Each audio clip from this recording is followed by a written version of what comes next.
Hello everyone, हम continue कर रहे हैं स्वस्थ व्रत का पहला जो टॉपिक है आपका दिनचर्या, उसका थर्ड लेक्चर ये स्टार्ट कर रहे हैं। ठीक है, इसमें हमने दिनचर्या कंप्लीट नहीं कर पाए थे, इसलिए हम यहाँ पर तीसरा लेक्चर कर रहे हैं जिसमें कुछ पॉइंट्स दिनचर्या के छूट गए थे तो वो हम देख रहे हैं।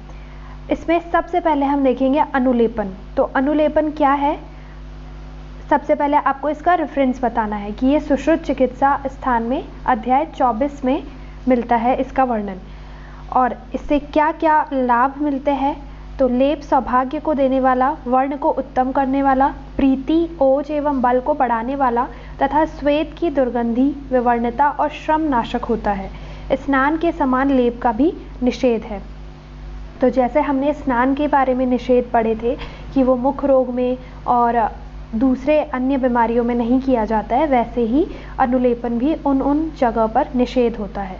ठीक है, शीतल ऋतु में अगरू एवं चंदन का गाढ़ा लेप एवं ग्रीष्म ऋतु में चंदन का पतला लेप करना चाहिए। तो ऋतु अनुसार लेपन कर्म किया जाता है। ठंडी ऋतु में गर्म चीज़ से मतलब अगरू से लेपन किया जाएगा और ग्रीष्म ऋतु में जो गर्म ऋतु होती है उसमें चंदन का लेप किया जाता है। तो अनुलेपन के बारे में इतना ही आपको पता करना है कि एग्जाम्पल किस किस से अनुलेपन किस ऋतु में किया जाता है और अनुलेपन से होने वाले लाभ। और सबसे पहले कि इसका रेफरेंस कहाँ मिलता है, सुश्रुत चिकित्सा 24 अध्याय में इसका वर्णन प्राप्त होता है। फिर इसके बाद है वस्त्र आदि धारण। वस्त्र आदि धारण का वर्णन आचार्य चरक ने सूत्र स्थान के अध्याय 5 में किया है। तो जब आप चरक संहिता पढ़ चुके हो आप ऑलरेडी सेकेंड ईयर में, तो उसमें आपने देखा होगा कि मेन दिनचर्या बताने के बाद में सिर्फ एक श्लोक के फॉर्म में ही ऐसी छोटी छोटी क्रियाएं बता दी गई है जो दिन में करी जाती है, जैसे कि वस्त्र आदि धारण करना, सुगंधित चीज़ों को धारण करना, पादत्र धारण करना, छत्र धारण करना। और इन सब से क्या लाभ होता है वो भी एक ही लाइन में बता दिया गया है। तो वही चीज़ मेनली बस आपको ध्यान रखना है कि ये कर्म कब किया जाता है और इससे होने वाले लाभ क्या होते हैं। बाकी इन सभी छोटी छोटी चीज़ों का उल्लेख कहाँ प्राप्त होता है, ये कॉमन रेफरेंस है चरक सूत्र अध्याय 5 में। तो ये आपको हर जगह रेफरेंस में लिखना ही है। ठीक है, भले ये क्वेश्चन 2 मार्क में आए या फिर ये 5 में आए, पर आपको रेफरेंस सहित ही ये चीज़ को एक्सप्लेन करना है।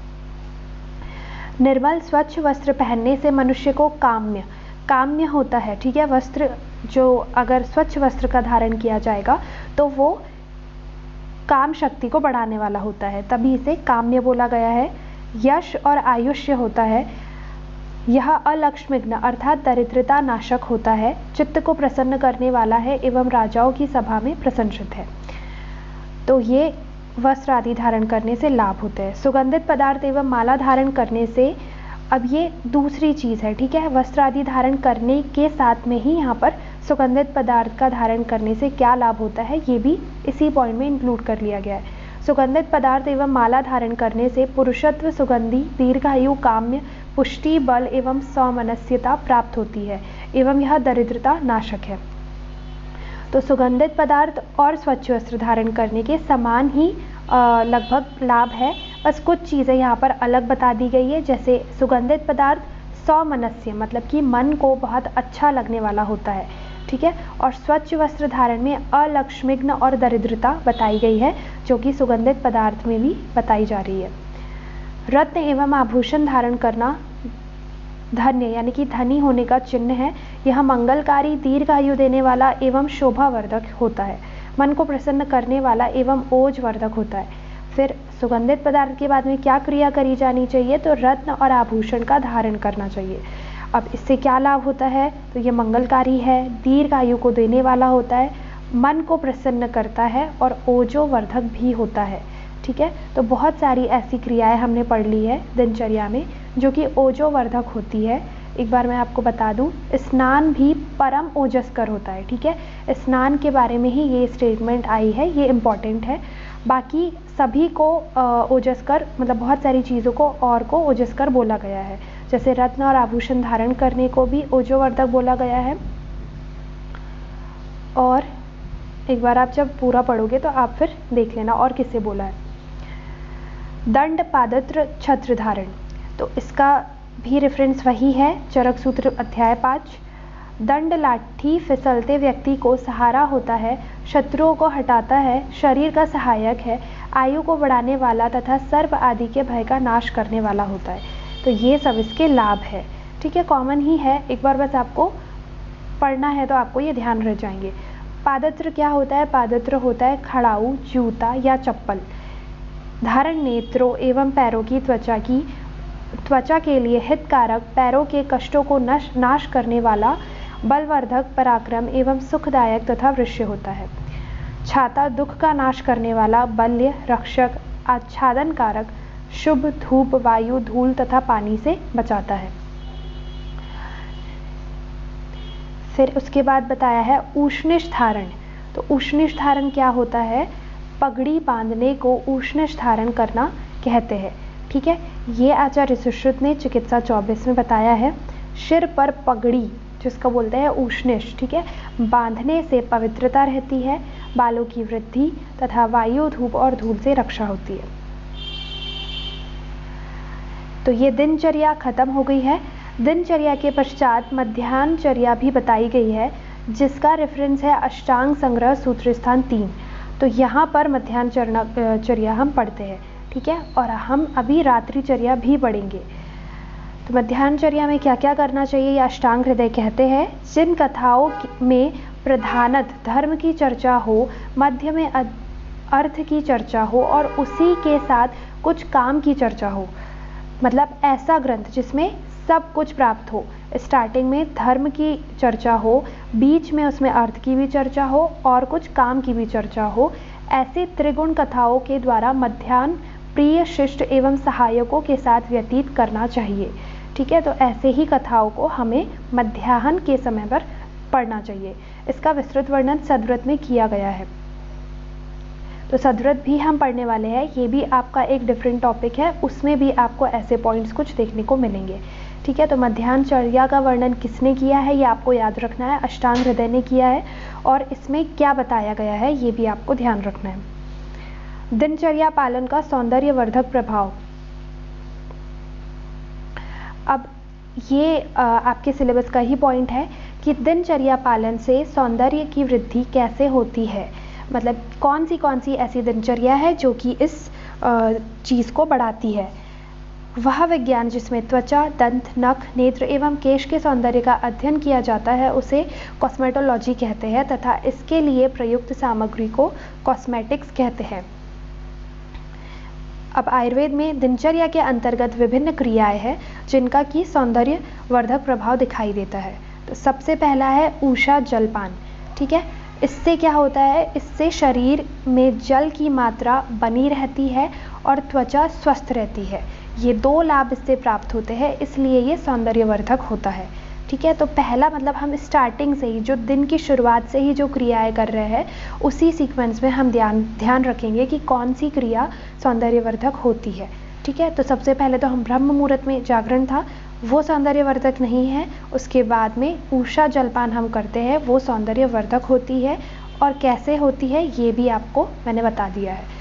दूसरा है दंत धावन, तो दांतों एवं मसूड़ों की चमक बनाए रखता है, क्योंकि ये भी सौंदर्य का हिस्सा है, तो दंत धावन भी सौंदर्यवर्धक होता है।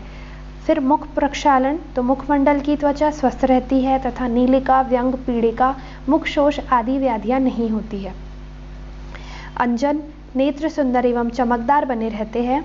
नस्य, त्वचा की झुर्रियाँ, खालित्य, पालित्य आदि में लाभकारी होता है। जब हमने नस्य से होने वाले फ़ायदे पढ़े थे तो मैंने आपको बताया था कि ये त्वचा को भी अच्छा रखता है, साथ में ये बालों को भी गिरने या पकने नहीं देता है, अर्थात खालित्य पालित्य में भी ये लाभकारी होता है। तो बालों से भी सौंदर्य होता है, इसलिए नस्य इस तरीके से सौंदर्य को बनाए रखता है। और अंजन नेत्र की सुरक्षा करता है, तो अंजन भी सौंदर्यवर्धक है। गंडुश और कवल, रुक्षता नहीं होती, ओष्ठ नहीं फटते। गंडुश और कवल का हमने किस तरीके से लाभ याद रखा था, सबसे पहला मैंने आपको ओष्ठ वाला ही फायदा बताया था कि ओष्ठ में रुक्षता नहीं होती है अगर हम स्नेह गंडुश या कवल का धारण करते हैं तो ये भी एक तरीके से सौंदर्यवर्धक हुआ। फिर है तांबुल सेवन, मुख पर कांति एवं सुंदरता आती है तांबुल सेवन से भी। शौर कर्म तो एक सुंदरता बनाए रखने का ही एक कर्म है, एक क्रिया है, जिसमें दाढ़ी के बाल, नख आदि को काट कर उसे साफ और स्वच्छ रखा जाता है। अभ्यंग, त्वचा कोमल एवं स्निग्ध हो जाती है। अभ्यंग से भी त्वचा का वर्ण में निखार आता है। पाद अभ्यंग में पैरों में खरता, शुष्कता एवं रुक्षता नहीं होती है। शिरो अभ्यंग मतलब यहाँ पर सभी प्रकार के अभ्यंग सौंदर्यवर्धक हो गए, ठीक है। सर्वांग अभ्यंग भी, पाद अभ्यंग और शिरो अभ्यंग, बस कर्ण पूरण जो है वो यहाँ पर सौंदर्यवर्धक में नहीं आएगा, क्योंकि वो इंटरनली डिसीजेस को ख़त्म करता है, वात को कंट्रोल करता है। व्यायाम भी बहुत अच्छा सौंदर्यवर्धक है, क्योंकि हमारे शरीर का जो संगठन है, जो रचना है, वो मांस से ज़्यादा करके हुई है, तो उसे व्यायाम अच्छे से दृढ़ करके रखता है, ठीक है। मांसपेशियों को ये दृढ़ करके रखता है, इसलिए ये भी सौंदर्यवर्धक होगा। उद्वर्तन तो सौंदर्य के लिए ही करी जाती है, और साथ में मोटापे को कम करने के लिए भी करी जाती है, तो ये भी सौंदर्यवर्धक होगी। स्नान भी सौंदर्यवर्धक होगा। अनुलेपन, वस्त्र, सुगंधित माला, रत्न आभूषण धारण करना, उष्णेश धारण करना और विधि पूर्वक आहार करना और निद्रा लेना, ये सभी चीज़ें सौंदर्यवर्धक होती है। तो इस तरीके से हमने देख लिया कि जो दिनचर्या हम आयुर्वेद में पढ़ते हैं उसमें से कौन सी क्रियाएं जो है वो सौंदर्यवर्धक होती है। तो कुछ 18 से 20 जो क्रिया है यहाँ पर वर्णित की गई है, जो कि आपसे डिफरेंटली भी 5 नंबर में क्वेश्चन पूछा जा सकता है, तो इसलिए आप इसको भी प्रिपेयर कर लीजिए। तो ये हमने पूरा कंप्लीट कर लिया है। अब दिनचर्या के अंतर्गत जितने भी पॉइंट्स आपके सिलेबस में बताए गए हैं वो सभी हम कलेक्टिवली इस PDF में पढ़ चुके हैं, जिसको हमने 3 लेक्चर में कंप्लीट किया है, ठीक है। अब हम कंटिन्यू करेंगे नेक्स्ट लेक्चर से ऋतुचर्या।